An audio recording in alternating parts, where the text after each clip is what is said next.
তাকে ড্রেসিং করতে, সে ড্রেসিং না করে ড্রেসিং করার সাথে সাথে ড্রেসিং এর সাথে সেলাইটা কেটে দিছে।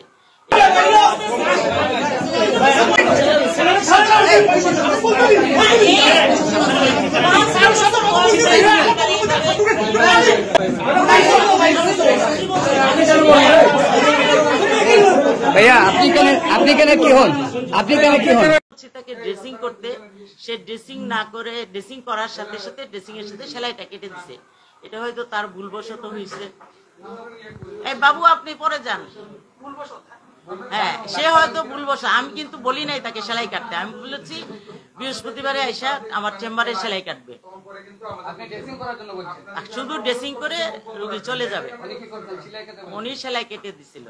তারপরে ডাক্তার এবং সিনিয়র ডাক্তার, এটা হলো ধরেন ও পাস করছে হলে আজকে থেকে 5 বছর আগে, 4 থেকে। এই ওর ভালো নামটা কি জানি রে? পারমিতা। আমার প্রতিষ্ঠান নতের ভাই। আপনারা ক্লিনিকের সবগুলা সম্পর্কে খবর নেন। সবার ম্যানেজমেন্ট হলো এখানে হলো ডাক্তাররা শিফটিং এ ডিউটি করে। শিফট 8 ঘন্টা করে একটা শিফটিং এ ডিউটি করে। এইখানে দেখা যায় পার্মানেন্ট কোনো স্টাফ নেই, কোনো ক্লিনিকেই নাই পার্মানেন্ট স্টাফ। আপনি সব জায়গায় খবর নেন, 1-2জন হয়তো পার্মানেন্ট থাকে যারা সিনিয়র হয়ে গেছে। বাকিরা ধরেন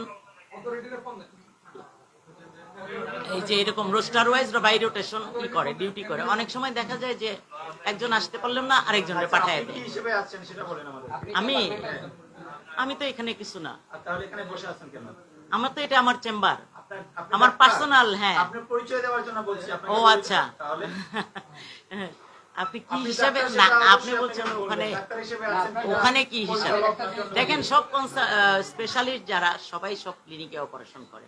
রোগীরা যেখানে চায় ওখানে যায়, ঠিক আছে? আমরা গিয়ে অপারেশন করে দিই এবং পরবর্তী সমস্যা হলেও এটার সমাধানের জন্য আমরা যাই, ঠিক আছে?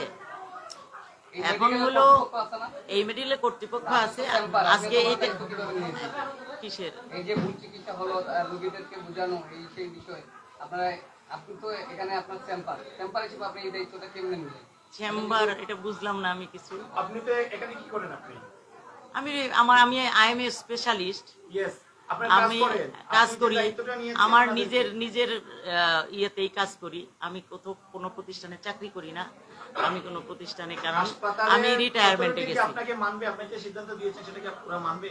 কোনটা? হাসপাতালের কর্তৃপক্ষ যারা রোগী যে বিষয়টা, সেটা কি তারা মানবে? আপনি যে সিদ্ধান্তটা দিয়েছেন, আপনি তো একজন ডাক্তার। হ্যাঁ, আপনি ডাক্তার হয়ে সেটা তাদের সাথে আলাপ করে আমি করব।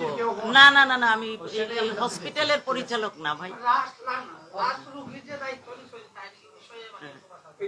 হ্যাঁ, রোগীর দায়িত্ব অবশ্যই নিব, কারণ প্রত্যেকটা রোগী আমাদের কাছে ইম্পর্টেন্ট। আমি রোগীকে কখনোই ভালো না হওয়া পর্যন্ত এই রোগী অবশ্যই। হ্যাঁ, অবশ্যই। হ্যাঁ, আমার না রোগী তো আমার অবশ্যই। মেডিকেলের একটা ম্যানেজমেন্ট আছে না, সেই ম্যানেজমেন্টের সাথে আমি না, বুঝছেন?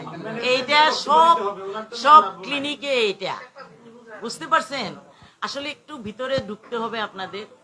প্রত্যেকটা ক্লিনিকের এই অবস্থায় আপনার পার্মানেন্ট কোনো ডাক্তার যেখানে জয়েন করবে তার একটা জব বিহিতা থাকে, এই জিনিসটা নাই দেখে আমরাও বিপদে। সত্যি কথা, যেটা ড্রেসিং করার জন্য দিয়েছেন, অথচ সেই ড্রেসিং করতে গিয়ে একজন ডক্টর সেই ভুলবশত সেলাই কেটে নেয়। এমনটাই আমরা সেই সেবা পলিক্লিনিক এই মুহূর্তে সেখান থেকে তুলে ধরার চেষ্টা করছি। আপনার